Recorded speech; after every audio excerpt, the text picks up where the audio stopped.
A family vacation on the shimmering, open ocean.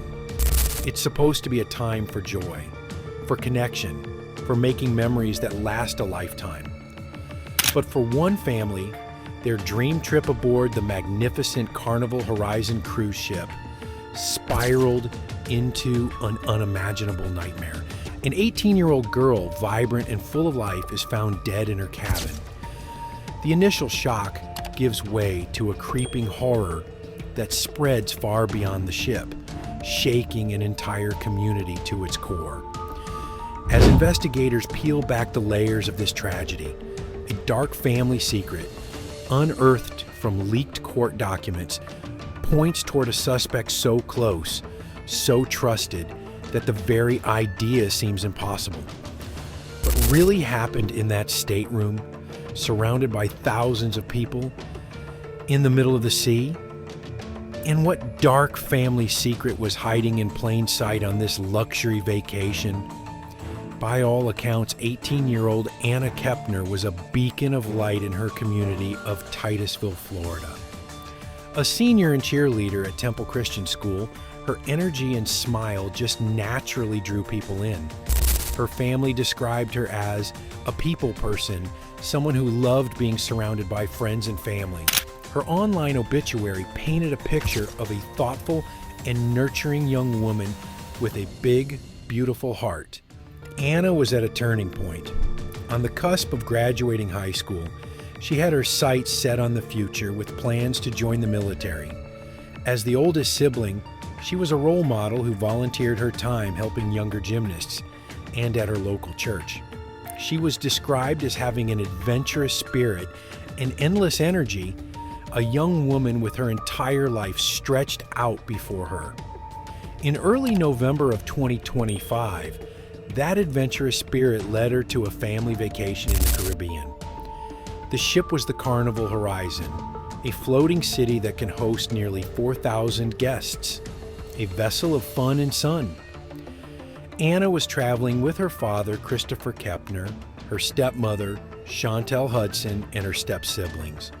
Photos from the trip would have shown smiling faces against ocean backdrops, the very picture of a happy family. The morning of November 7th, 2025 started like any other on the Carnival Horizon as it sailed back toward its home port in Miami. But in one of the ship's staterooms, a horrifying discovery was about to be made. According to law enforcement sources, a housekeeper entered Anna Kepner's cabin and found her body. The scene was deeply disturbing. Anna wasn't just found in her room, she had been deliberately concealed. Her body was reportedly wrapped in a blanket and hidden under the bed, with life vests placed over her to further hide her from view. It was a clear and chilling attempt to cover up what happened. Chaos quickly gave way to a formal investigation. Since the death occurred in international waters, the case fell under a special maritime jurisdiction. The moment the Carnival Horizon docked at Port Miami the next day, it was met by federal agents. The Miami office of the FBI boarded the ship and took charge, signaling that this was being treated as a potential crime from the start. The ship's security team would have secured the cabin, and the FBI's evidence response team would have started the painstaking work of collecting forensic evidence. Investigators began pulling key card data, a digital footprint showing who entered and exited the cabin and when. They scoured hours of surveillance footage, which reportedly shows Anna returning to her cabin at some point during the night and never being seen again. Interviews with family members who were on the cruise began immediately. From these initial conversations, a disturbing timeline of Anna's last night started to emerge. Her family said Anna had gone to her room early the previous night saying she wasn't feeling well. But a more alarming account came from Anna's ex-boyfriend, who spoke to reporters after her funeral. He shared a harrowing story told to him by Anna's 14-year-old biological brother, who was also on the cruise. The younger brother reportedly heard a violent disturbance from the cabin Anna was in, describing sounds of shouting, chairs being thrown, and a male voice yelling at her, As the community in Titusville absorbed the shock, the medical examiner's office worked to determine what happened. Soon, grim preliminary findings were leaked to the press. According to reports from outlets like ABC News, it appeared Anna may have died from asphyxiation, possibly from a bar hold, where an arm is held across the neck, with the report noting 2 bruises. It's critical to state that these were initial leaks, not an official cause of death, which has still not been released by authorities. Preliminary reports also indicated no immediate signs of alcohol, drugs, or sexual assault. While the full autopsy is still pending, the picture becoming clearer was a horrifying one. Anna Kepner had likely been killed. The question was, by whom? We're just scratching the surface here, and each new detail only deepens the mystery. For days, the investigation churned on behind the scenes. The FBI remained tight-lipped, releasing no official information about suspects, which is standard for an ongoing case. Then, a bombshell dropped, not from a press conference, but from a completely unexpected place: a local family court in Brevard County, Florida. The revelation came from court filings in a separate custody dispute between Anna's stepmother, Chantal Hudson, and her ex-husband. On November 17th, Chantal filed an emergency motion to delay a hearing in that case. The reason she gave sent shockwaves through everyone following Anna's story.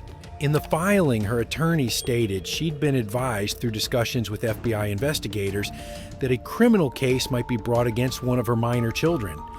In his own filings, the boy's father was even more direct, stating that his 16-year-old son was a person of interest in the death of his stepsister, Anna Kepner. The focus of the investigation was now on someone inside her own cabin, a member of her own blended family, her 16-year-old stepbrother. Suddenly, all the pieces of the puzzle began snapping into a terrifying new picture. The family's silence took on a new meaning. Chantal Hudson even invoked her Fifth Amendment right against self-incrimination, refusing to testify in the custody hearing because of the criminal probe involving her son. The filings also revealed that the stepbrother had been hospitalized right after the cruise. He was now temporarily living with a relative as the FBI's investigation swirled around him. These court documents blew the case wide open, providing the first public confirmation of where the FBI's investigation was focused. Allegations flew back and forth between the stepbrother's parents. The father's attorney claimed the children were given their own room without adequate supervision, and that the 16-year-old had been allowed to drink alcohol on the ship, a claim the mother's attorney denied. Perhaps most disturbingly, this new focus brought a darker history to light. Anna's ex-boyfriend came forward, alleging that Anna had felt uncomfortable and unsafe around her stepbrother for some time. He claimed she had been harassed and was scared to tell anyone for fear of what her stepbrother might do. While these are just allegations, they paint an unsettling picture of the dynamic within the family. The perfect family vacation was now exposed as a facade, possibly concealing a toxic secret that may have led to a young woman's death. As the horrific details of the investigation became public, the community of Titusville was plunged into shock and grief. The case had transformed from a mysterious death into a deeply disturbing family drama playing out on a national stage. Anna was one of their own, and the town was reeling. In the days after her death, her car, still parked at her high school, became an impromptu memorial. Students covered it with flowers, balloons, and handwritten notes. On November 20th, a funeral service was held with hundreds of mourners encouraged to wear bright colors to honor Anna's bright and beautiful soul. The media attention was intense, with coverage from national outlets like ABC News and CBS News. Caught between grieving a daughter and facing an investigation that implicated a son, the story grew even more heartbreaking, with the revelation that Anna's biological mother had learned of her daughter's death not from the family, but from Google searches, a detail underscoring the fractured family dynamics at the center of the case. As of today, the investigation into the death of Anna Kepner is very much ongoing. The FBI has not officially named a suspect or filed any charges. The 16-year-old stepbrother remains a person of interest, but he is not in custody. The full official autopsy and toxicology reports have yet to be released, and those findings will be critical for whatever comes next. We are left with a story full of haunting questions. We have an idea of how Anna may have died, but the ultimate question of why remains unanswered.